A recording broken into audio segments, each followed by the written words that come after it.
Hello एमर्स। आज हम लोग केमिस्ट्री में ये देखेंगे कि जितना आज तक हम लोगों ने पढ़ा हुआ है बॉन्ड एंगल पे रूल, हाइब्रिडाइजेशन, इस सबको ख़त्म कैसे करना है, यानी जितने भी हम लोगों ने पढ़े हैं इन सबको कैसे झूठा बनाना है। मतलब जितना भी आज है वो एक्सेप्शन पे क्लास चलेगी, जितने भी रूल हैं वो सब तोड़े जाएंगे। ठीक है, तो स्टार्ट करते हैं हम लोग।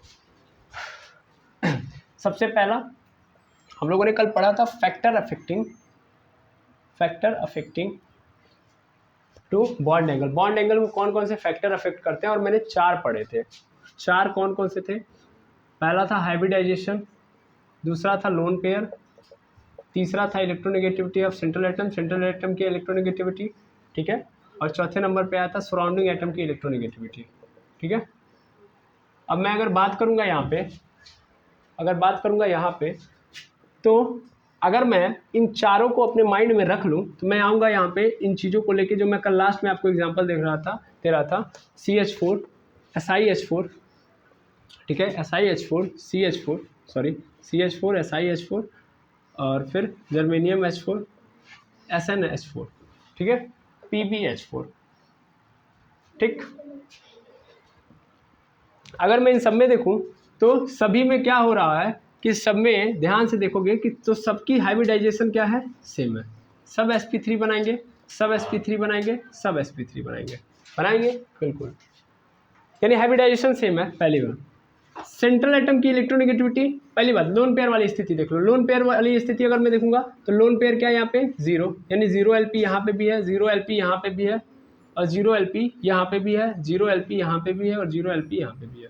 ठीक है, तीसरी स्थिति सेंट्रल एटम की इलेक्ट्रोनेगेटिविटी।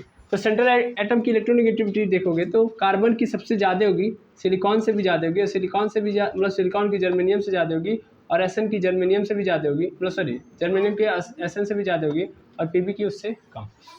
ठीक है, क्लियर? हाँ, तो अगर इलेक्ट्रोनेगेटिविटी सेंट्रल एटम की यहाँ पे किसकी ज़्यादा नज़र आ रही है, यहाँ पे कार्बन की ज़्यादा नज़र आ रही है।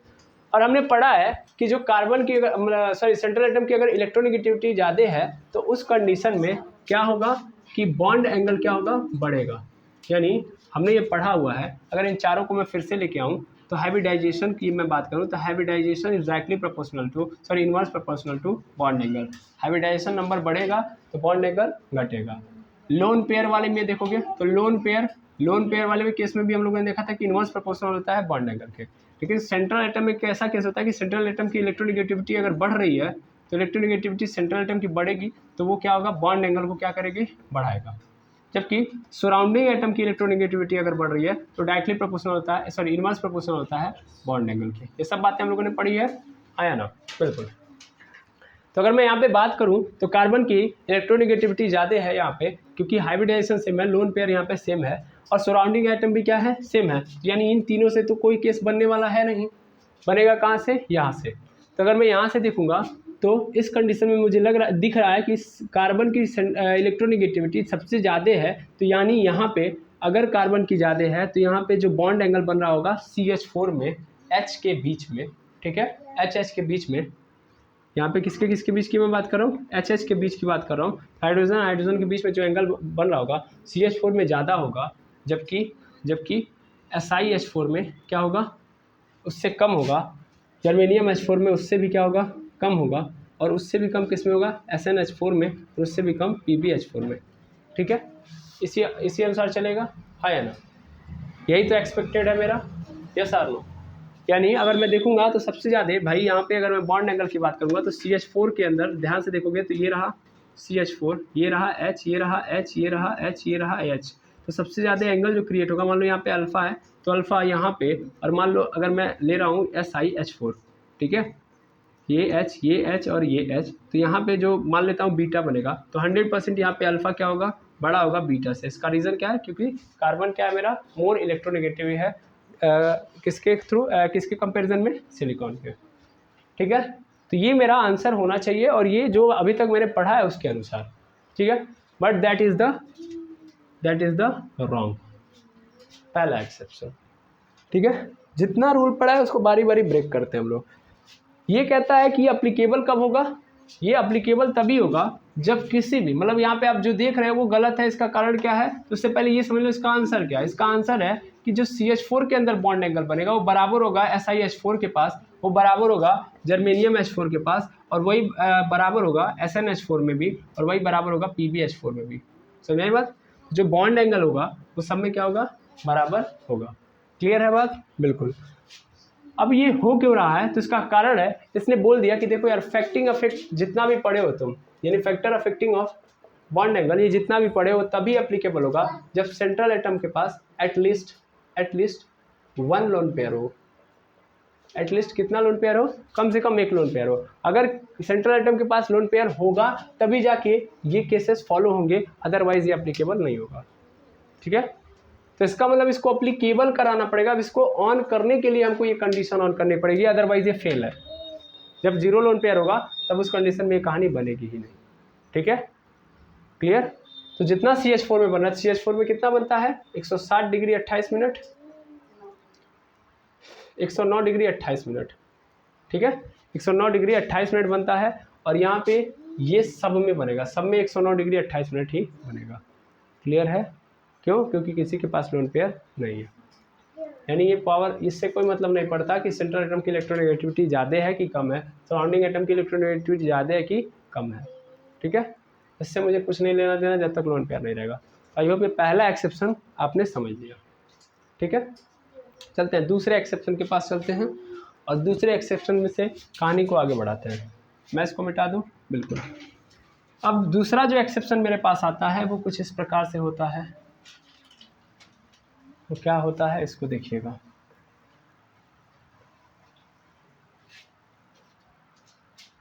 आप देखोगे अगर O को, तो O के पास डबल बॉन्ड होता है, यहाँ पे डबल मतलब 2 लोन पेयर होता है, और ये 2 Cl से बनाया हुआ है बॉन्ड। ठीक है, 2 Cl से बनाया हुआ है बॉन्ड। जबकि एक और मॉलिक्यूल ले रहा हूँ, और आपने बहुत पहले ये देखा ही नहीं होगा, ये 2 एक 3, यहाँ पे डबल बॉन्ड O, यहाँ भी डबल बॉन्ड O, यानी Cl अब किसके साथ, ऑक्सीजन के साथ बना रहा है। ठीक है ना, बॉन्डिंग कर रहा है, वो भी डबल बॉन्ड। क्लियर है? और इसके पास कितने बचे हुए इलेक्ट्रॉन, तो 3 इलेक्ट्रॉन यहाँ पे क्या हुए हैं, बचे हुए हैं। अब क्वेश्चन है कि बता, यहाँ पे Cl और Cl के बीच में अल्फा बन रहा है, और यहाँ पे O और O के बीच में कितना बन रहा है, बीटा बन रहा है। कितना बन रहा है, बीटा। तो पूछ रहा है क्वेश्चन में कि अल्फा बड़ा है कि बीटा, अल्फा बड़ा है कि बीटा। ठीक है, ये क्वेश्चन आ गया मेरे पास। अब चलो फाइंड आउट करते हैं कैसे क्या होगा। ठीक है, तो हम लोगों ने क्या पढ़ा हुआ है, अगर मैं यहाँ पे कॉन्सेप्ट लगाऊँ तो यहाँ पे कॉन्सेप्ट बनेगा मल्टीपल बॉन्ड वाला, हाँ या ना? बिल्कुल, मल्टीपल बॉन्ड वाला कॉन्सेप्ट बनाते हैं। मल्टीपल बॉन्ड का कॉन्सेप्ट क्या था कि भैया किसने, VSEPR ने बोला था कि अगर मल्टीपल बॉन्ड बन रहा है तो मल्टीपल बॉन्ड के बीच में बनने वाला बॉन्ड, उनके बीच में जो रिपल्सन होगा या वहाँ पे जो बॉन्ड एंगल होगा वो बड़ा होगा as compare to multiple bond single bond के, है ना? और सबसे कम कहाँ पे होगा, सिंगल बॉन्ड और सिंगल बॉन्ड के बीच में।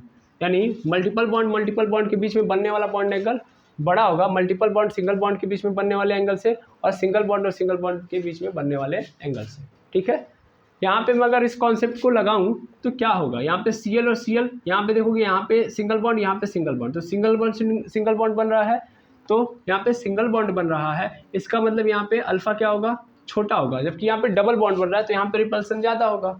यहाँ पे जब रिपल्सन ज़्यादा होगा, तो जब रिपल्सन ज़्यादा है तो ध्यान से समझिएगा, जब रिपल्सन ज़्यादा है और अगर रिपल्सन ज़्यादा है तो वहाँ पे बॉन्ड एंगल क्या होगा, बड़ा होगा। इसका मतलब अल्फ़ा छोटा हो जाएगा, बीटा क्या हो जाएगा, बड़ा होगा, क्योंकि यहाँ पे डबल बॉन्ड है। ठीक है ना, खुद देखिए इसकी साइज़ देखिए यहाँ पे, और इसकी साइज़ देखिए यहाँ पे। यहाँ पे छोटा सा साइज़ है जबकि यहाँ पे मोटा सा साइज़ है। ठीक है, तो यहाँ पे इलेक्ट्रॉन ज़्यादा रिपेल करेगा एज़ कम्पेयर टू यहाँ पे 2-2 इलेक्ट्रॉन के बीच में होगा, यहाँ पे 4-4 इलेक्ट्रॉन के बीच में रिपल्सन होगा। तो श्योरिटी यही है, यानी VSEPR थ्योरी यही बोल रहा था, और इस अनुसार यही होना चाहिए, अल्फ़ा बड़ा होना चाहिए, सॉरी बीटा बड़ा होना चाहिए अल्फ़ा से। लेकिन ये भी क्या है, गलत है। That is also a exception. यानी यहाँ पे कौन बड़ा होगा, अल्फ़ा बड़ा होगा, अल्फ़ा बड़ा होगा बीटा से। ठीक है, अब अगर आप इसका देखेंगे तो यहाँ पे एंगल जो बनता है 111 बनता है, जबकि यहाँ पे 107 बनता है। ठीक है, याद रखिएगा, यहाँ पे कितना एंगल बनता है 111, और यहाँ पे क्या बनता है 160 डिग्री। ठीक है, तो यहाँ पे फिर से मेरा जो रूल है VSEPR का भी, वो भी क्या हो गया, फिर तो अभी इसको भी एडिट करवाते हैं, जैसे वो एडिट करवाए वैसे यहाँ पे भी एडिट करने के लिए कुछ ना कुछ लेके आएंगे। ठीक है, ऐसे ही चलते रहेंगे, फिर हाइब्रिडाइजेशन को ही फेल करवा दिया जाएगा धीरे धीरे। ठीक है, रिवर्स चल रहा है सब, रिवर्स मतलब जितना कल पढ़े थे फैक्टर अफेक्टिंग उसको फेल मरवाया, VSEPR को फेल मरवा दिया। अभी कुछ देर बाद हम लोग पहुंच जाएंगे सीधे हाइब्रिडाइजेशन पे, उसको फेल मरवा के चैप्टर खत्म। ठीक है, चलिए फटाफट देखते हैं हम लोग क्या होता है आखिर। तो भाई इसने रूल बना कि देखो ये जो भी चेक करते हो बॉन्ड एंगल को चेक करते हो, तो बॉन्ड एंगल को ऐसे चेक करोगे तो फिर लग जाएगा टाइम में, क्योंकि यहाँ पे एक्सेप्शनल केस बहुत होंगे। तो जितने भी एक्सेप्शनल केस हैं उनको अगर तुमको चाहते हो कि VSEPR थ्योरी बची रहे तो उसके स्टेटमेंट को मत पकड़ो, जो मैं बोल रहा हूँ उसको पकड़ो। दैट मीन्स इन रूल्स को पकड़ो और रूल्स को पकड़ते हुए आगे बढ़ो। दैट मीन्स रूल क्या है, रूल ये है कि ये देखो पहले यार हाइब्रिडाइजेशन चेक करो। क्या चेक करो, हाइब्रिडाइजेशन। हाइब्रिडाइजेशन से अगर मान लो बात नहीं बन पा रही है, जैसे मान लो हाइब्रिडाइजेशन से मतलब क्या है कि अगर मान लो इसका sp3 है और इसका sp4 है, sp4 का मतलब sp3d है, तो अगर मैं स्टेरिक नंबर बढ़ाऊंगा तो बॉन्ड एंगल क्या होगा, छोटा होगा। सिंपल बात है। तो मान लो अगर मैंने दो आइटम लिए हैं, सपोज A लिया है और यहाँ पे B लिया है, B का यहाँ पे बन रहा है H के साथ, मतलब यहाँ पे HH बना रहा है और B भी यहाँ पे HH बना रहा है। ठीक है, तो अगर मैं यहाँ का बॉन्ड एंगल देखूँ, यहाँ का बॉन्ड एंगल देखूँ, A का अगर मैं हाइब्रिडाइजेशन देखूंगा तो sp3 है और अगर B का मैं देखूंगा तो sp3d है। तो बॉन्ड एंगल कहाँ पे ज़्यादा होगा, B वाले में कि मतलब B वाले HH में या A वाले HH में। सिंपल बात है सर, यहाँ पे ज़्यादा होगा। यहाँ पे अगर अल्फा बन रहा है, यहाँ पे बीटा बन रहा है, तो अल्फा यहाँ पे क्या होगा, ज़्यादा होगा, यहाँ पे बीटा क्या होगा, कम, क्योंकि यहाँ पे हाइब्रिडाइजेशन क्या हो रहा है, चेंज। अगर मान लो सेम हाइब्रिडाइजेशन है, तब सेम हाइब्रिडाइजेशन है तो चेंज कर लो, क्या चेंज करो, हाइब्रिडाइजेशन को छोड़ो, अब दूसरे नंबर पे आओ, और ये दूसरा नंबर ही क्या है तुम्हारा है, मैजिक है। ठीक है, यहाँ पे शक्तिमान वाली शक्ति लगेगी। तो शक्तिमान वाली शक्ति क्या है, शक्तिमान ने क्या किया, बहुत ज़्यादा प्रोसेसिंग किया, बहुत ज़्यादा हिमालय पे रहा बेचारा, तो बहुत सोचने के बाद उसने ये बताया हुआ है, तो अभी इसको समझा रहा हूँ मैं। तो उसके बाद शक्तिमान वाली शक्ति लगाओ। अगर शक्तिमान वाली शक्ति लग गई तब तो ठीक है, अगर शक्तिमान वाली शक्ति फेल हो गई तो फिर परसेंटेज एस कैरेक्टर वाले पे जाओ। परसेंटेज कैरेक्टर वाले की कहानी पकड़ो, यानी परसेंटेज कैरेक्टर जहाँ पे ज़्यादा होगा वहाँ पे एंगल क्या होगा, छोटा या बड़ा, सॉरी बॉन्ड एंगल क्या होगा, बड़ा, यानी बॉन्ड एंगल बढ़ जाएगा। तो तीन कहानियाँ लगाओ, हाइब्रिडाइजेशन चेक करो, फिर शक्तिमान वाली शक्ति लगाओ, और फिर तीसरा परसेंट एस कैरेक्टर। ठीक है, तो तीनों बातों को अगर आप फॉलो कर लेते हो, उसके बावजूद आपका एंगल नहीं आता है, तो फिर आपकी किस्मत खराब है, अब वो केमिस्ट्री वहाँ से संभाल नहीं पाएगी, भेज देगी घर। ठीक है, चलिए देखिएगा पहले इन सभी बातों को। भाई परसेंट एस कैरेक्टर आप लोगों ने पढ़ा हुआ है या ना, इसको भी मैं पहले एक्सप्लेन कर लूँगा तभी इसको एक्सप्लेन करूँगा। देखिए परसेंट एस कैरेक्टर के लिए मैं लेता हूँ CH3F CH2F2 CH3H, ये ले लिया मैंने। समय में अगर चेक करूंगा तो यहाँ पे देखोगे तो यहाँ हाइड्रोजन, यहाँ हाइड्रोजन, यहाँ हाइड्रोजन, यहाँ F, यहाँ पे यहाँ हाइड्रोजन, यहाँ हाइड्रोजन, यहाँ F, यहाँ F। ठीक है, यहाँ फिर देखोगे तो यहाँ पे क्या आएगा, यहाँ पे फ्लोरीन, यहाँ पे फ्लोरीन, यहाँ पे फ्लोरीन और यहाँ पे हाइड्रोजन।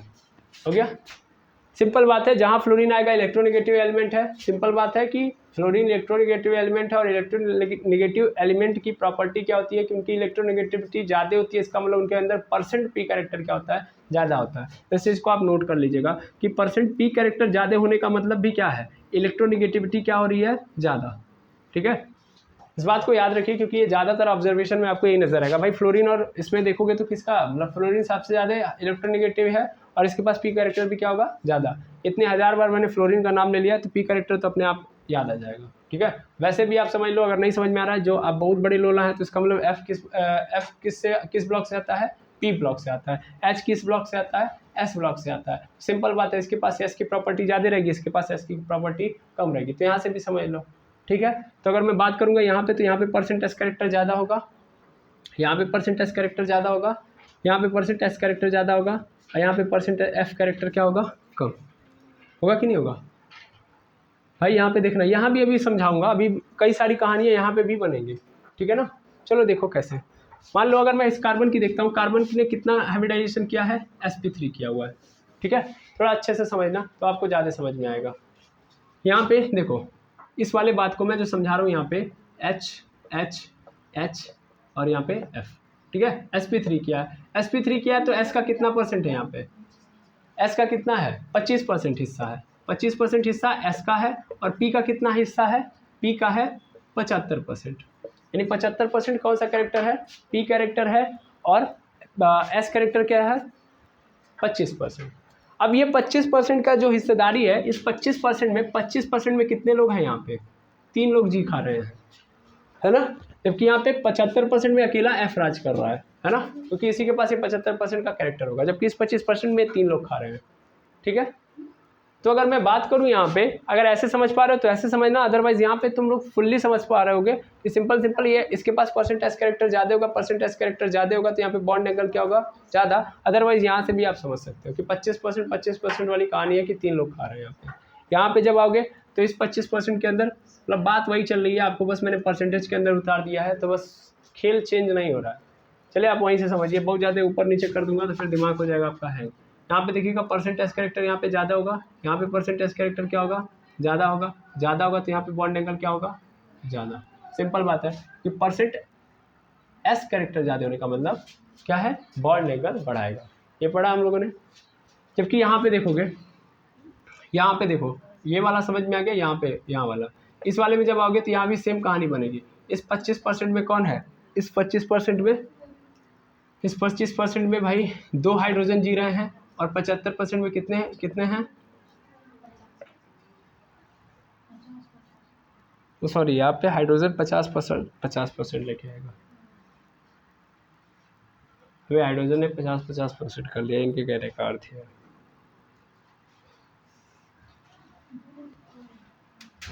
चलिए समझ आ दोगे, वैसे तो आप लोग खुद कंफ्यूज होंगे, मैं कंफ्यूज होंगे। CH3F CH2F2 और CF3F, ठीक है। बड़े अच्छे से देखिएगा, सिंपल है ये। कंक्लूजन यहाँ पे निकल रहा है कि भाई देखो यार, अगर यहाँ पे मैं देखूंगा C ने हाइब्रिडाइजेशन कितना किया है, तो sp3 का मतलब 25% S है और 75% P है, ठीक है। सिंपल समझना है, इस 25% में यहाँ पे 3 लोग जी रहे हैं, 25% में 3 हाइड्रोजन को दिया गया होगा, और ये अकेले 75% यहाँ पे होगा। तो यहाँ पे अगर मैं बात करूँ अकेले यहाँ पे परसेंट पी की, तो यहाँ पे सबसे ज़्यादा पी कैरेक्टर की टेंडेंसी किसके पास है, फ्लोरीन के पास है, ठीक है। ध्यान से देखना, यहाँ पे फ्लोरीन जो है मैक्सिमम क्या लेके बैठा हुआ है, पी कैरेक्टर लेके बैठा हुआ। बड़े अच्छे से इसको पकड़ो, परसेंट पी कैरेक्टर ज़्यादा, इसका मतलब इसके पास एस कैरेक्टर क्या है, कम है। एस कैरेक्टर यहाँ पे इसके पास क्या है, कम है। तो अगर इसके पास एस कैरेक्टर कम है और पी कैरेक्टर ज़्यादा है, तो ये बॉन्ड एंगल क्या करेगा, छोटा रखेगा, यानी इसका यहाँ से यहाँ के बीच में जो बॉन्ड एंगल बनेगा वो क्या होगा, छोटा होगा। सिंपल बात है, हाँ या ना। जब यहाँ पे आओगे जब तुम लोग, तो यहाँ पे तुम लोग के माइंड में जो चल रहा है वो चीज़ नहीं है यहाँ पे जो सोच पा रहे हैं। 25% के अंदर 3 लोग जी रहे हैं, तो इसका मतलब ये नहीं कि पी कैरेक्टर यहाँ पे क्या हो गया है, बढ़ गया है, ठीक है। यहाँ पे पी कैरेक्टर बढ़ने का अर्थ नहीं है, यहाँ पे 25% में ये 3 लोग हैं, 3 लोगों को डिस्ट्रीब्यूट कर दिया गया, HHS तीनों लोगों को दे दिया गया। लेकिन क्या है इसके पास, तो इसके पास ध्यान से देखा जाए और इसके पास देखा जाए, तो यहाँ पे देखोगे तो एस कैरेक्टर हाइड्रोजन का भी इसमें इन्वॉल्व होगा।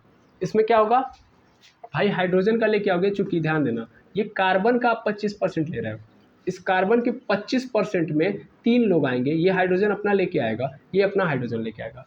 तो फिर से ये 25% है कार्बन का, इसमें ये एक हाइड्रोजन, 2 हाइड्रोजन, 3 हाइड्रोजन हो गए।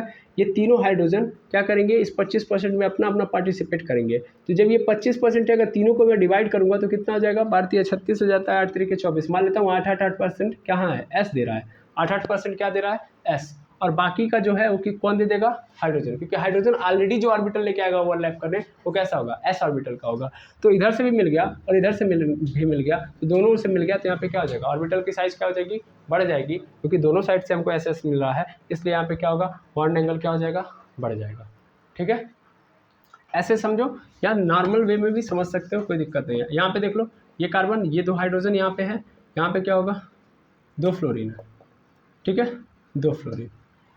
अब यहाँ पे देखो इनके बीच में ध्यान से देखना, अभी इसको मैं हटाता हूँ, सिंपल यहाँ पे एंगल ज़्यादा होगा एज़ कम्पेयर टू इसके, होगा ज़्यादा। लेकिन एक प्रॉब्लम ये भी है, समझो, ध्यान देना, ये क्या होते जाएंगे, जितना इनके अंदर पी कैरेक्टर बढ़ते जाएगा, अच्छे से देखना, यहाँ पे एफ है, अभी क्या है, 2 एफ आ गए, 2 एफ आ गए, तो 2 एफ आके खाएंगे, तो इसका मतलब क्या होगा कि पी कैरेक्टर और क्या हो गया, कम हो गया ना, पी कैरेक्टर अब क्या हो गया, यहाँ पे कम हो गया। जब पी कैरेक्टर यहाँ पे कम हो गया, पी कैरेक्टर और कम हो गया, तो ये और इधर आएंगे, तो हाइड्रोजन और क्या करेगा, दूर भागेगा, हाइड्रोजन और क्या करेगा, दूर भागेगा। जब यहाँ पे आएंगे हम लोग, यहाँ पे तो यहाँ पे 3 लोग आ जाएंगे, मतलब यहाँ पे 3 फ्लोरीन आ जाएंगे और 1 हाइड्रोजन है। तभी यहाँ पे फिर और ये क्या होते जाएंगे, कम होते जाएंगे, क्योंकि अभी 3 लोग आ गए हैं उसी पी के अंदर, तो ये और कम नज़दीक आ जाएंगे, ये नज़दीक आ जाएंगे और ये क्या हो जाएगा, सबसे मैक्सिमम डिस्टेंस बना रहा होगा। समझ में आई बात। तो हमसे क्वेश्चन ये पूछता है कि ये बताइए यहाँ पे हाइड्रोजन और फ्लोरीन के बीच में मान लेता हूँ यहाँ पे अल्फा बन रहा है, यहाँ पे क्या बन रहा है, बीटा बन रहा है, और यहाँ पे क्या बन रहा है, गामा बन रहा है। तो तीनों जगहों पे सबसे ज़्यादा एंगल कहाँ पे क्रिएट हो रहा है, हाइड्रोजन और फ्लोरीन के में। तो यहाँ पे अल्फा सबसे ज़्यादा एंगल क्रिएट करेगा, हाइड्रोजन और फ्लोरीन के बीच में जो बॉन्ड एंगल होगा सबसे ज़्यादा कहाँ पे होगा, यहाँ पे। इससे कम कहाँ पे होगा, इससे कम यहाँ पे होगा, बीटा वाला होगा, और इससे भी कम कहाँ पे होगा, गामा वाला होगा। ठीक है, क्यों हो रहा है, क्योंकि परसेंट एस कैरेक्टर की कहानी यहाँ पे चल रही है। ठीक है, परसेंट पी कैरेक्टर बढ़ाओगे, इलेक्ट्रोनेगेटिविटी क्या होती जाएगी, बढ़ते जाएगी। ठीक है, इसको समझने में बहुत ज़्यादा दिमाग यूज हो गया। अभी आते शक्तिमान वाली शक्ति पे देखते हैं ये क्या है। ठीक है, इसमें कुछ है नहीं, सिंपल ये कहता है कि अगर मान लो तुम जिस सेंट्रल एटम को लिए हो, ठीक है ना, और दूसरा वाला क्या है, सराउंडिंग एटम है। क्या है, सराउंडिंग एटम है, मतलब सेंट्रल एटम से कौन जुड़ा होगा, सराउंडिंग एटम जुड़ा होगा। तो अगर मान लो सेंट्रल एटम जिस पीरियड में है उस पीरियड से, ध्यान देना ये कहानी बहुत इंपॉर्टेंट है, क्योंकि ये शक्ति लगेगी तभी हाइब्रिडाइजेशन फेल होगा। ध्यान से सुनना, सेंट्रल एटम है, सेंट्रल एटम के साथ जो जुड़ा हुआ सराउंडिंग एटम है वो उससे आगे वाले पीरियड से बिलोंग करता है। फिर से, वो उससे क्या करता है, आगे वाले पीरियड से बिलोंग करता है। मैंने क्या बोला, फिर से सुन लेना, नहीं तो फिर दिक्कत हो जाएगी। मैंने बोला सेंट्रल एटम है, ये रहा सराउंडिंग एटम। अगर मान लो सेंट्रल एटम से जो जुड़ा हुआ सराउंडिंग एटम है वो उससे बड़े वाले पीरियड का मतलब, मान लो कि सराउंडिंग एटम पहले पीरियड में आता है, ऐसे सेंट्रल एटम पहले पीरियड में आता है, तो जो सराउंडिंग एटम है वो सेकेंड का है, थर्ड का है, फोर्थ का है, फिफ्थ का हो, सिक्स्थ का हो, सेवन्थ का हो। ठीक है, किसी और पीरियड से, मतलब सेवन्थ पीरियड में हो, या सिंपल एल्कलाइल ग्रुप एल्किल ग्रुप का हो, या बल्कि ग्रुप का हो। ठीक है, किसी भी ग्रुप का हो, अगर सेंट्रल एटम से जुड़ा हुआ जो सराउंडिंग एटम है, अगर सेंट्रल एटम को मैंने फर्स्ट पीरियड का माना है, तो अगर वो क्या होगा, उससे बड़े वाले पीरियड का होगा, तो फिर उसकी साइज क्या होगी, उसकी साइज क्या होगी, ध्यान से समझना। इस सेंट्रल एटम से जुड़ा हुआ जो सराउंडिंग एटम है, इसकी साइज क्या होगी, इस सेंट्रल एटम से क्या होगी, बड़ी होगी। भाई पीरियड बड़ा होगा तो इसका मतलब क्या होगी, उसकी साइज क्या होगी, बड़ी होगी। और साइज जितनी बड़ी होगी उतना ज़्यादा क्या होने लगेगा, उतना ज़्यादा रिपल्सन होने लगेगा। समझ में आई बात, उतना ज़्यादा रिपल्सन होगा, साइज बड़ा हो रहा है। ठीक है, उतना ज़्यादा इलेक्ट्रॉन को क्या करने के लिए मिलेगा, मूवमेंट करने के लिए मिलेगा। समझ में आ रही बात, मेरी बात ध्यान से सुनिएगा। अभी इस वाली को लगाओगे तब जाके तुम्हारा जो लगा हुआ है यहाँ पे, जैसे मैंने O लिया है, यहाँ पे Cl लिया है, यहाँ पे Cl लिया है, यहाँ पे देखो डबल है, डबल लोन पेयर है, क्योंकि यहाँ पे Cl डबल बॉन्ड बना रहा है O के साथ, और इसके पास 3 है। अच्छा, 3 वाला फिनोमिना भी समझा दो, ये एक लोन पेयर है और एक सिंगल है यहाँ पे। तो अगर मान लीजिए कभी भी कोई सेंट्रल एटम किसी ऐसे सराउंडिंग एटम से जुड़ा हुआ है जिसकी इलेक्ट्रोनेगेटिविटी सेंट्रल एटम से ज़्यादा हो, तो उस दौरान वो जो एक लोन पेयर है, मतलब एक सिंगल इलेक्ट्रॉन है, वो भी 2 लोन पेयर की तरह, मतलब एक लोन पेयर की तरह काम करेगा। इस बात को याद रखिएगा, एक सिंगल इलेक्ट्रॉन भी एक लोन पेयर की तरह काम करेगा, उतना ही काम करेगा जितना एक लोन पेयर है। कब, जब सेंट्रल एटम की इलेक्ट्रोनेगेटिविटी सराउंडिंग एटम की इलेक्ट्रोनेगेटिविटी से क्या हो, कम हो। ठीक है ना, क्या हो, कम हो। क्लियर करिएगा इस बात को। क्लोरीन की क्या होती है, ऑक्सीजन से कम होती है, ऑक्सीजन की इलेक्ट्रोनेगेटिविटी क्लोरीन से क्या होती है, ज़्यादा होती है। तो अगर मेरा ये वाला पोर्शन काम कर रहा है तो ये मेरा जो सिंगल इलेक्ट्रॉन होगा वो भी लोन पेयर की तरह काम करेगा। तो इसका मतलब मैं अगर यहाँ पे देखूँ तो इसका मतलब मैं यहाँ पे देख पा रहा हूँ कि इनके पास भी 2 लोन पेयर हैं, इनके पास भी 2 लोन पेयर हैं। ठीक है, हाइब्रिडाइजेशन की बात मैं करूं तो हाइब्रिडाइजेशन में इन्होंने भी sp3 किया हुआ है और इन्होंने भी क्या किया है, sp3 किया हुआ है, दोनों ने sp3 हाइब्रिडाइजेशन किया हुआ है। लेकिन प्रॉब्लम क्या है, प्रॉब्लम ये है कि यहाँ पे जो ऑक्सीजन है वो जिससे जुड़ा हुआ है, यानी इसका जो सराउंडिंग एटम है वो उससे अगली पीरियड में बिलोंग कर रहा है। क्लोरीन थर्ड पीरियड में आता है, किस पीरियड में आता है, थर्ड पीरियड में। ठीक है, और ये ऑक्सीजन किस पीरियड में आता है, सेकेंड। तो ये रहा सेकेंड, और ये जो सराउंडिंग एटम है किस पीरियड में आ रहा है, थर्ड पीरियड में आ रहा है। जबकि यहाँ पे देखोगे क्लोरीन थर्ड में आ रहा है और जो सराउंडिंग एटम है वो किस में आ रहा है, सेकेंड। तो यहाँ पे इनकी साइज क्या होगी, छोटी, यहाँ पे साइज क्या होगी, छोटी। तो ये क्या उतना ज़्यादा रिपल्सन कर पाएंगे भाई, साइज बढ़ेगी, साइज बढ़ेगी तो रिपल्सन क्या होगा, बढ़ेगा। सिंपल बात है ना, साइज बढ़ेगी तो रिपल्सन क्या होगा, बढ़ेगा, और रिपल्सन बढ़ेगा तो बॉन्ड एंगल क्या होगा, बढ़ेगा। सिंपल। तो क्या हो रहा है यहाँ पे इनकी साइज क्या हो रही है, बढ़ रही है, नहीं यहाँ पे क्या हो रही है, बढ़ नहीं रही है, जबकि यहाँ पे क्या हो रही है, बढ़ रही है। तो इस बढ़ने के कारण यहाँ पे जो रिपल्सन है वो क्या हो गया, ज़्यादा हो गया, यानी यहाँ पे रिपल्सन क्या होगा, ज़्यादा। इसीलिए यहाँ पे कितना डिग्री बना रहे हैं, 111 डिग्री, जबकि यहाँ पे कितना बना रहा है, 160 डिग्री। समझ में आया है या ना। तो आई होप ये वाला भी आपको एक्सेप्शन क्लियर हो गया होगा, ठीक है। अब जब ये एक्सेप्शन क्लियर हो गया तो फिर इसके आगे हम बढ़ते हैं, अब और कोई एक्सेप्शन उठाते हैं जिसके थ्रू कुछ और काम भी करते हैं। लेकिन आपको सबसे इंपॉर्टेंट क्या रखना है, हमेशा किसी के भी बॉन्ड एंगल को चेक करना है तो ये वाली बहुत इंपॉर्टेंट बात है, ठीक है। ये वाली बात को आप कभी मत भूलिएगा। क्लियर। अब आगे बढ़ते हैं हम लोग।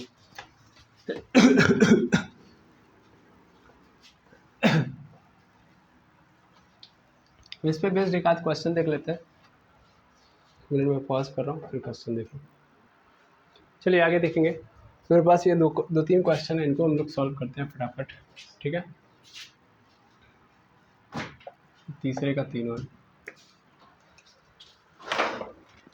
देखिएगा। यहाँ पे OF2 OCl2 को देखते हैं हम लोग। तो O यहाँ पे डबल लेके आया होगा और यहाँ पे एक F, यहाँ पे एक F, सिंगल स्ट्रक्चर बनाइए, फटाफट करिए, ठीक है। ये Cl, ये Cl, ठीक है। अब मैं यहाँ पे देखूँ, यहाँ पे जो बॉन्ड बन रहा है अल्फा, यहाँ पे बन रहा है मान लेते हैं बीटा। तो यहाँ पे अगर मैं चेक करूँ तो किसका बड़ा होगा, बॉन्ड एंगल। यहाँ पे आप खुद देखिए। तो यहाँ पे जब आप देखेंगे तो सिंपल हाइब्रिडाइजेशन क्या है, सेम है। हाइब्रिडाइजेशन दोनों की क्या है, सेम है, sp3 है, इसमें कोई शक नहीं है, बिल्कुल नहीं है। अच्छा, अगर मैं यहाँ पे क्या देखूँ, परसेंटेज कैरेक्टर की बात करूँ तो परसेंटेज कैरेक्टर मैं लगा ही नहीं सकता। क्यों नहीं लगा सकता, क्योंकि दोनों कहानी क्या है, चेंज है कि नहीं है, बिल्कुल। तो परसेंटेज कैरेक्टर नहीं लगेगा क्योंकि यहाँ पे कोई भी एस ब्लॉक का आया ही नहीं है, ठीक है। तो यहाँ से मैं कहानी यहीं पे डन कर दूंगा। तो यानी दूसरे नंबर पे मेरे पास जो शक्तिमान वाली शक्ति थी वही मैं आपको यहाँ पे यूज करते हुए दिखूंगा। तो दूसरा वाला करता हूँ मैं, शक्तिमान वाली शक्ति। शक्तिमान वाली शक्ति क्या है कि इसमें आपको ये देखना है कि भैया कहाँ पे, अगर मैं देखूँ यहाँ पे पहले वाले को देखूँ, नॉर्मल देखता हूँ, ये ऑक्सीजन किस पीरियड का है, सेकेंड। फ्लोरीन किस पीरियड का है, सेकेंड। दोनों सेकेंड पीरियड के हैं। इस वाले में देखेंगे, तो ऑक्सीजन किसका है, सेकेंड। और इसका जो सराउंडिंग एटम है वो क्या है, ऑक्सीजन के साथ सराउंडिंग एटम में कौन है, क्लोरीन। और क्लोरीन किस पीरियड में आता है, थर्ड पीरियड में आता है। तो भाई रूल क्या था कि शक्तिमान वाली शक्ति तभी लगेगी जब हमारा जो सराउंडिंग एटम होगा सेंट्रल एटम से क्या होगा, अगले पीरियड में बिलोंग करेगा। यहाँ पे क्या है, सेम पीरियड में है, तो यहाँ पे एंगल क्या होगा, उतना बड़ा नहीं होगा, क्योंकि फ्लोरीन की साइज उतनी बड़ी नहीं होगी। लेकिन जब ये थर्ड पीरियड में चला जाएगा तो क्लोरीन की साइज क्या हो जाएगी, बढ़ जाएगी, तो रिपल्सन भी क्या हो जाएगा, बढ़ जाएगा। इसका मतलब बीटा बड़ा होगा अल्फा से, यानी यहाँ पे जो बॉन्ड एंगल होगा यहाँ से बड़ा होगा। क्लियर, बिल्कुल। इसी तरीके से ये वाला पोर्शन लगाते हैं हम लोग H2O और OF2 का। तो यहाँ पे O है, यहाँ पे H, यहाँ पे H, यहाँ पे दो लोन पेयर, यहाँ पे O, दो lone pair, F F F। चलिए देखिएगा, यहाँ पे OH है, तो फिर से मैं देखूंगा यहाँ पे O यहाँ पे सेकेंड पीरियड में आता है और H क्या आता है, O सेकेंड में आता है और H क्या आता है, फर्स्ट में। जबकि यहाँ पे देखोगे तो O है और O आता है फिर से वही चीज़ सेकेंड में, और F किस में आता है, सेकेंड में। तो अगर मैं यहाँ पे बात करूँगा तो यहाँ पे तो ये शक्तिमान वाली शक्ति का कैरेक्टर तो हम लगा ही नहीं सकते ना, क्योंकि भाई शक्तिमान वाली शक्ति तभी लग सकती है जब हम किस चीज़ को फॉलो कर रहे होंगे, जब हम ये देखेंगे कि सेंट्रल एटम से बड़ा मेरा क्या हो जाए, मतलब सेंट्रल एटम से साइज जो हो सराउंडिंग एटम की वो बड़ी हो। यहाँ पे ऐसा बिल्कुल नहीं है, पहले वाले में कम है और दूसरे वाले में बराबर है, तो हम शक्तिमान वाली शक्ति को फॉलो नहीं कर सकते। तब हम किस पे जाएंगे, चूंकि हाइब्रिडाइजेशन विषय में तो हम कुछ कर नहीं सकते, तो पहला दूसरा तो खत्म, यानी तीसरे नंबर पे जाएंगे तब हम परसेंट एस कैरेक्टर देखेंगे। और परसेंट एस कैरेक्टर जब मैं देख रहा हूँगा तो मुझे नज़र आ रहा है, क्या नज़र आ रहा है कि यहाँ पे देखो ये एच आया है, इसका मतलब ये अपने साथ क्या ले आया होगा, परसेंट एस कैरेक्टर। यहाँ भी परसेंट एस कैरेक्टर, तो यहाँ पे परसेंट एस कैरेक्टर क्या होगा, ज़्यादा, जबकि फ्लोरीन आएगा तो अपने साथ क्या लेके आएगा, परसेंट पी कैरेक्टर। यहाँ पे परसेंट पी कैरेक्टर ज़्यादा होगा, जबकि यहाँ पे परसेंट एस कैरेक्टर। और अगर परसेंट एस कैरेक्टर है तो यहाँ पे जो एंगल बनेगा, और परसेंट पी कैरेक्टर है तो यहाँ पे जो एंगल बनेगा 100% जहाँ पे परसेंट एस कैरेक्टर बड़ा होता है वहाँ पे बॉन्ड एंगल भी क्या होता है, बड़ा होता है, जबकि परसेंट पी कैरेक्टर जहाँ बड़ा होता है मतलब वहाँ पे बॉन्ड एंगल क्या होता है, छोटा होता है। सिंपल, बिल्कुल। तो इसका मतलब यहाँ पे अल्फ़ा बड़ा होगा बीटा से। क्लियर है इस एटम के लिए। अब इसी तरीके से इस वाले को आप स्वयं कर लेंगे। चलिए मैं ही कर देता हूँ। अगर मैं यहाँ पे देखूंगा SO F2 है ना, तो S के साथ डबल बॉन्ड O, यहाँ पे एक F, यहाँ पे एक F और एक लोन पेयर। ऐसे यहाँ पे आऊँगा मैं, यहाँ पे डबल बॉन्ड O, यहाँ पे Cl, यहाँ पे भी Cl, एक लोन पेयर। ऐसे यहाँ पे जब मैं आऊँगा तो S के साथ O, यहाँ पे Br और यहाँ पे Br, ठीक है, यहाँ पे Br और यहाँ पे एक लोन पेयर, ठीक है। सभी केसेस को यदि मैं फॉलो करूँ तो सिंपल, हाइब्रिडाइजेशन सबका सेम है, उसमें कोई शक नहीं है। परसेंटेज कैरेक्टर देख नहीं सकता क्योंकि एस वाला कोई आया ही नहीं है, तो फिर से क्या करना पड़ेगा, शक्तिमान वाली शक्ति। भाई सल्फर किस में आता है, सल्फर किस में आता है, सेकेंड में आता है, थर्ड पीरियड में आता है सर, है कि नहीं है। सल्फर हमेशा किस में आता है, थर्ड में आता है। अब बस बाकी का निकाल लो। फ्लोरीन का देखा जाए तो किस में आता है, सेकेंड। क्लोरीन का देखा जाए तो थर्ड, और ब्रोमीन का देखा जाए तो फोर्थ। आ गया, कहाँ पे फॉलो हो रहा है सर, यहाँ पे सल्फर और ब्रोमीन में, है ना, क्योंकि सल्फर से बड़ा कौन है, ब्रोमीन। यहाँ पे सराउंडिंग एटम इसका क्या है, बड़ा है। तो यहाँ पे जो एंगल होगा, मान लेता हूँ अल्फा होगा, यहाँ पे जो एंगल होगा इनके बीच में, भाई ब्रोमीन ब्रोमीन के बीच में अल्फा बन रहा है, क्लोरीन क्लोरीन के बीच में बीटा बन रहा है, और फ्लोरीन फ्लोरीन के बीच में गामा।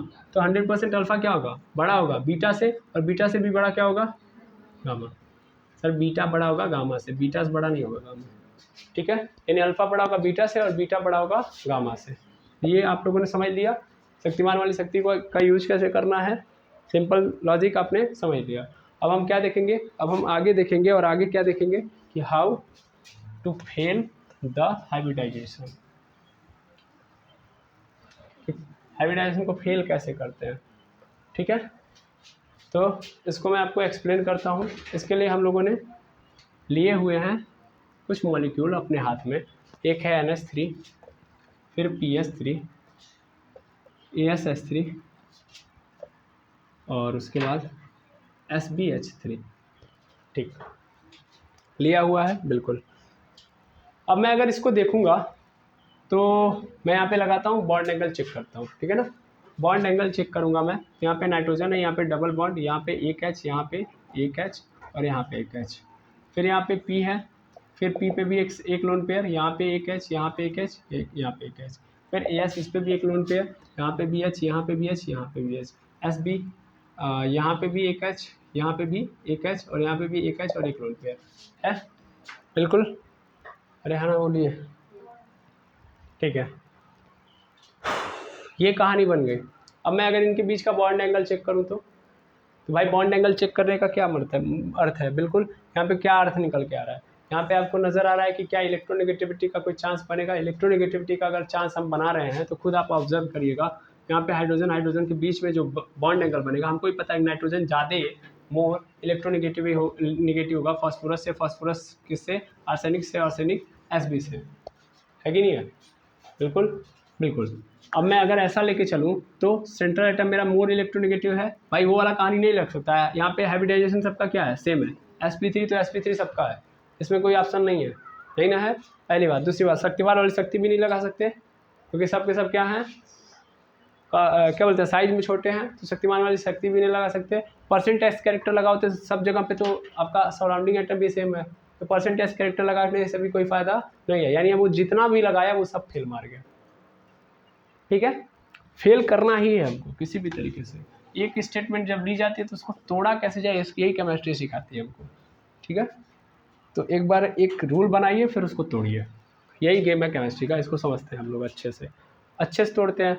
ध्यान दीजिएगा यहाँ पे कि sp3 यहाँ पे भी है, sp3 यहाँ पे भी, sp3 यहाँ पे भी, परसेंटेज कैरेक्टर नहीं लगा, हाइब्रिडाइजेशन की कहानी नहीं बनेगी, कुछ नहीं बन रहा है, ठीक है, कुछ बन रहा है नहीं। तो इलेक्ट्रोनेगेटिविटी वाला पावर लगाइए, बिकॉज वहाँ पे तो केस था ना factor affecting to bond angle, और वहाँ पे उसने बोला था कि वो चारों फॉलो करेंगे जब एक लोन पेयर होगा, है तो सबके पास एक लोन पेयर, उन चारों में से कोई लगा लो। उन चारों में पहला क्या था, हाइब्रिडाइजेशन था, सेम है, हटा दो इसको। लोन पेयर सेम है, हटा दो इसको।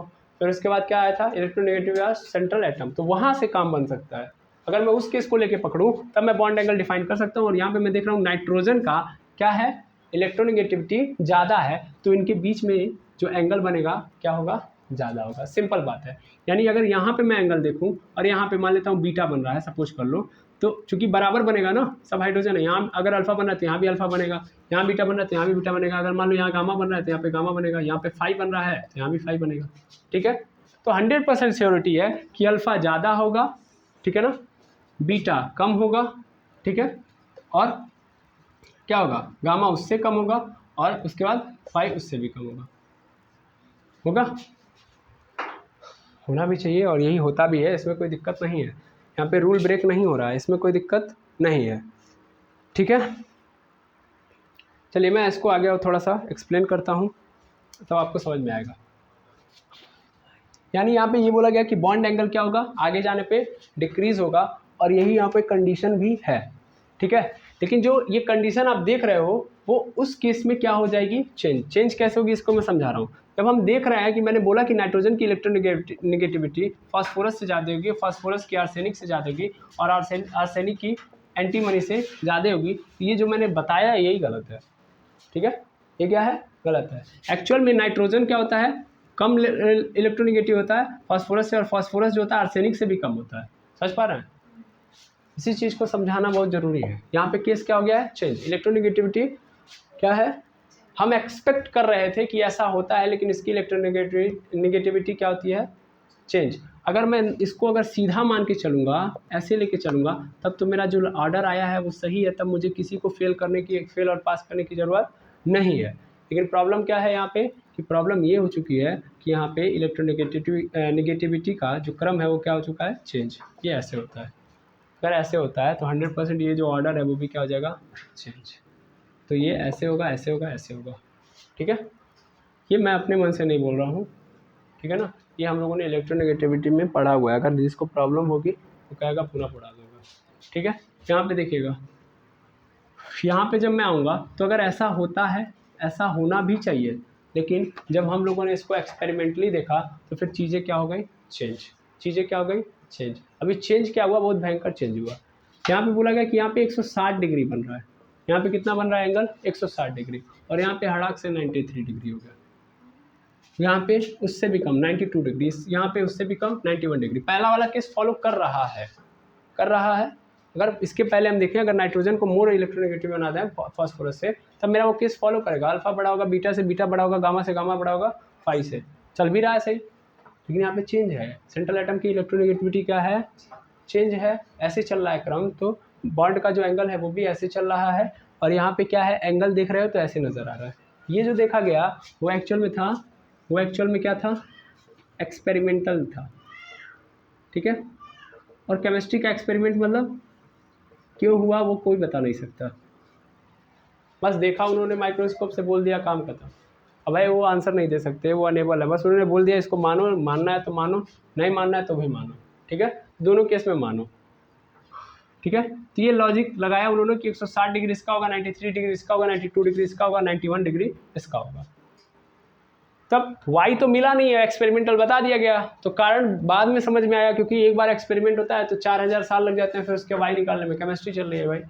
तो फिर हुआ क्या कि बाद में जब वाई निकाला गया तो वाई ऐसा आया कि भैया बहुत खतरनाक वाई था। कहाँ, यहाँ पे हाइब्रिडाइजेशन करते ही नहीं है सब, मतलब ये बेचारे प्योर ऑर्बिटल। यानी इन्होंने ये बोला, इस सिंपल कहने का मतलब इन्होंने ये बताया कि एक्चुअल में इनके बॉन्ड एंगल का ऐसा होने का कारण है कि ये लोग क्या नहीं करते, हाइब्रिडाइजेशन करते ही नहीं है।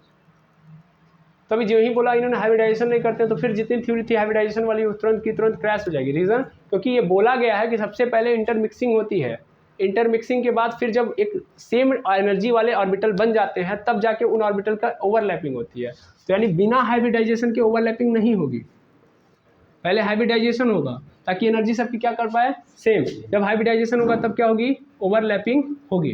क्या होगी, ओवरलैपिंग होगी। और जब ओवरलैपिंग हो जाएगी तब जाके ही बॉन्ड बन पाएगा। तो ओवरलैपिंग कैसे होती है भैया, कैसे, जब हाइब्रिडाइजेशन होगा, हाइब्रिडाइजेशन से सेम एनर्जी के ऑर्बिटल मिलेंगे, सेम एनर्जी के ऑर्बिटल मिलेंगे तब जाके क्या होगा, ओवरलैप होगा, तब जाके हमारा बॉन्ड बनेगा। और इससे फ़ायदा क्या होगा, तब हमको फिक्स शेप प्राप्त होगी। तब जो हमारे जो सराउंडिंग एटम है एक फिक्स ऑर्बिटल के साथ अपनी स्थिति को बनाए रखेंगे और स्टेबिलिटी तब ज़्यादा होगी, क्योंकि उस दौरान जो ओवरलैपिंग हुई है उसमें एनर्जी का जो कंपोनेंट है, सॉरी एनर्जी का जो लेवल है बहुत ज़्यादा वेरी नहीं करेगा, इक्वल होगा, तो शेप भी आप डिफाइन कर सकते हो। तो अगर जो ही यहाँ पे इन्होंने बोल दिया कि यहाँ पे विदाउट हाइब्रिडाइजेशन बना, इसका मतलब हाइब्रिडाइजेशन नहीं हुआ है तो सेम एनर्जी लेवल का ऑर्बिटल होगा ही नहीं, सेम एनर्जी लेवल का ऑर्बिटल नहीं होगा तो ओवरलैपिंग वैसे ही हो जाएगी। और ओवरलैपिंग अगर वैसे हो जाएगी अनइक्वल ऑर्बिटल में, अनइक्वल एनर्जी लेवल वाले ऑर्बिटल में, तो शेप को डिफाइन करना पॉसिबल नहीं है। और ये जो एटम या ये जो मॉलिक्यूल बना है वो स्टेबल नहीं है भाई, इस थ्योरी से यही तो पता चल रहा है। ठीक है, तो यहाँ से एक नया रूल निकल के आता है जिसका नाम है ड्रैगो रूल, ड्रैगोज रूल, और वो डिफाइन करता है भैया। फिर वाई आएगा, फिर वाई करने के लिए कोई आ जाएगा, फिर वाई बता रहा है भाई क्यों ऐसा होता है, तो वहाँ पे वो बताएगा कि इलेक्ट्रोनेगेटिविटी 2.5 से कम होनी चाहिए, सेंट्रल एटम के सराउंडिंग एटम का, सॉरी सेंट्रल एटम हमेशा सेकेंड ऑर्बिटल से बड़ा हो, 90 डिग्री का बॉन्ड एंगल, सॉरी 90 डिग्री के बराबर हो, तो उस कंडीशन में हाइब्रिडाइजेशन होगा नहीं करता है। ठीक है, तो हाइब्रिडाइजेशन होता ही नहीं है, कहने का अर्थ यहाँ पे फिर आ गया। ठीक है, अब पुनः मैं इस थ्योरी को कल एक्सप्लेन करूँगा, अदरवाइज फिर आप हैंग मार जाएंगे, क्योंकि हाइब्रिडाइजेशन को कुल अच्छे से ब्रेक किया जाएगा थोड़ा और एनर्जी के साथ। तो आज के लिए इतना ही, मिलते हैं नेक्स्ट वीडियो में। Thank you very much hammers.